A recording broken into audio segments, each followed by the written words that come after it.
चार दोस्त अंधेरी रात में एक तालाब के किनारे बैठे थे। तालाब में चमकीले पानी में पूनम के चांद की परछाई काफ़ी आकर्षित लग रही थी।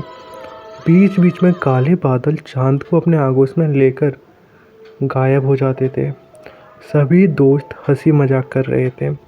बीच में बहुत सारा खाना की चीज़ें रखी हुई थी और शराब भी रखी हुई थी।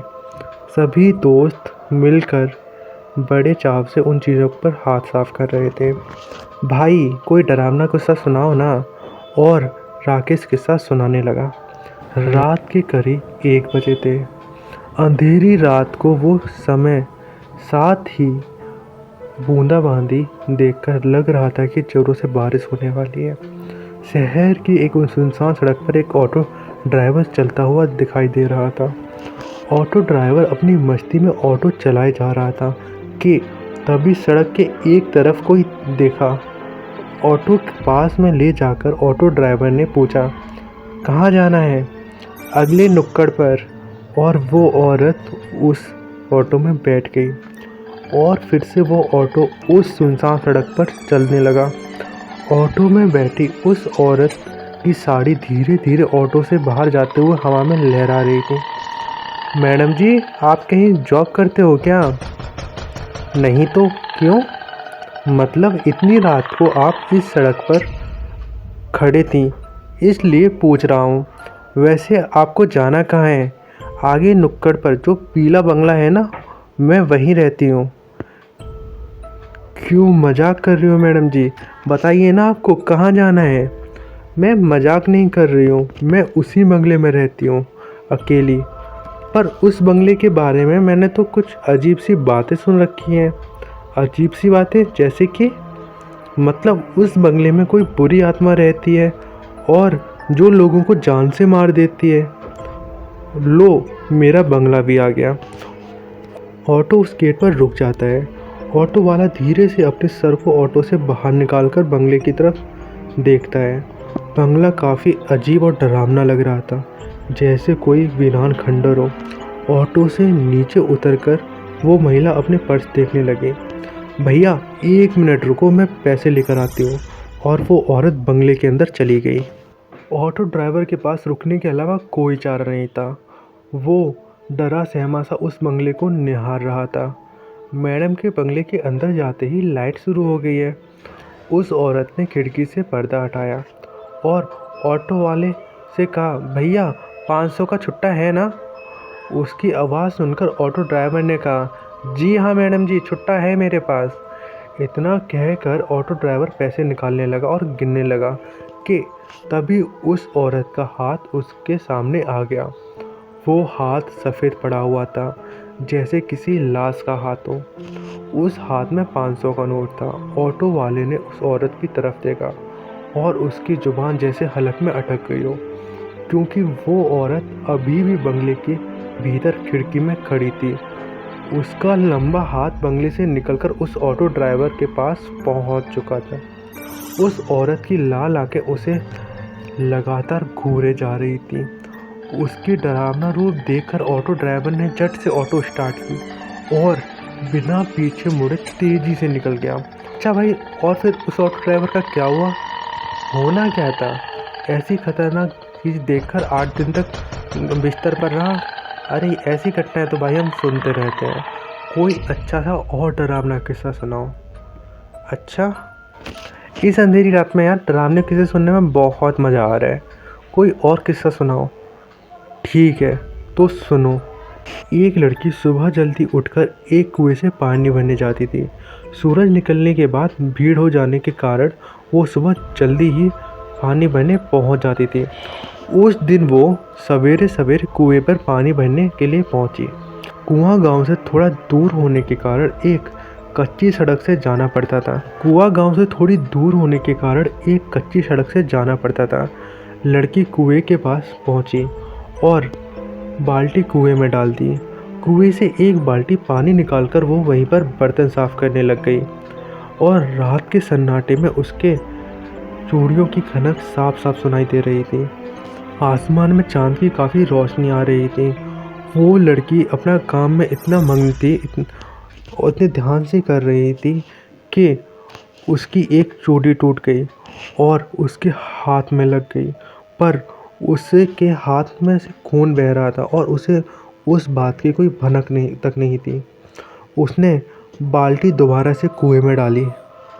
तभी उस सन्नाटे से उसे एक आवाज़ सुनाई दी, काफ़ी स्वादिष्ट है। उस पल की आवाज़ ने उस लड़की का ध्यान अपनी तरफ आकर्षित कर लिया। वो कुछ सेकंड के लिए वैसे ही चुपचाप खड़ी रही। आवाज़ किधर से आ रही थी? वो आवाज़ वहाँ गूंज रही थी, पर आवाज़ बिल्कुल साफ साफ सुनाई दे रही थी और दोबारा वही आवाज़ उसके कानों में गूंज उठी, काफ़ी स्वादिष्ट है।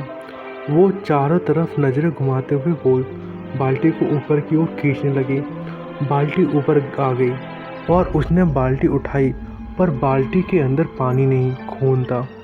उसने बाल्टी के अंदर हाथ डाला। डर के मारे उस लड़की के मुंह से चीख निकल पड़ी।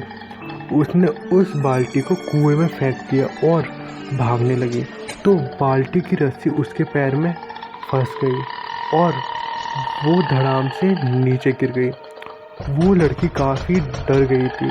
डर के मारे वो पैरों में लपटी रस्सी को खोलने की कोशिश करने लगी कि तभी उसने देखा कि गहरे कुएं से किसी के ऊपर आने की आवाज़ आ रही थी। आवाज़ आने लगी और एकदम डरावनी आवाज़ उस जगह पर गूंजने लगी, जैसे कोई उसकी तरफ बढ़ रहा हो। ज़मीन पर गिरी लड़की उस कुएं की तरफ देखकर उस रस्सी को पैरों से छुड़ाने की कोशिश कर रही थी, पर वो रस्सी धीरे धीरे और टाइट हो रही थी। वो लड़की काफ़ी डर गई थी। उसका दिल धड़क रहा था, उसको खुद भी सुनाई दे रहा था और वो पसीने पसीने से नहा रही थी, आँखों में मौत देख रही थी। जैसे जैसे वो रेंगते हुए वहाँ से दूर जाने की कोशिश करने लगी और अगले ही पल सब कुछ शांत हो गया। ना किसी की आवाज़, ना कोई आहट, बिल्कुल खौफनाक सन्नाटा चारों ओर फैला हुआ था। उसने अपनी आँखों को धीरे धीरे उठाया और कुएं की तरफ देखा। वहाँ पर उस जगह कोई भी नहीं था, वो अकेली वहाँ पर थी। वो लड़की दोबारा अपने पैरों में अटकी रस्सी छुड़ाने की कोशिश करने लगी। फिर एक अजीब सी आवाज़ उसके कानों में पड़ी। उसने कुएं की तरफ देखा और सन्न रह गई। कुएं के अंदर से एक खौफनाक चेहरा उसकी तरफ झांक रहा था। उसकी आंखें फटी की फटी रह गईं। वो कुछ समझ पाती उससे पहले किसी ने उसके पैर की रस्सी को कुएं के अंदर खींच लिया और वो लड़की उस कुएं के गहरे पानी में समा गई। यार, ये तो काफ़ी डरावनी घटना थी। फिर उस लड़की का क्या हुआ? और क्या होता? 3 दिन बाद उसकी लाश कुएं के पानी में तैरती हुई नजर आई। यार चलो और कुछ सच सुनाओ, मज़ा आ रहा है। अरे पागल, बहुत रात हो गई है, अभी यहाँ से जाना होगा, वरना हमारे किस्सा लोग सुनेंगे।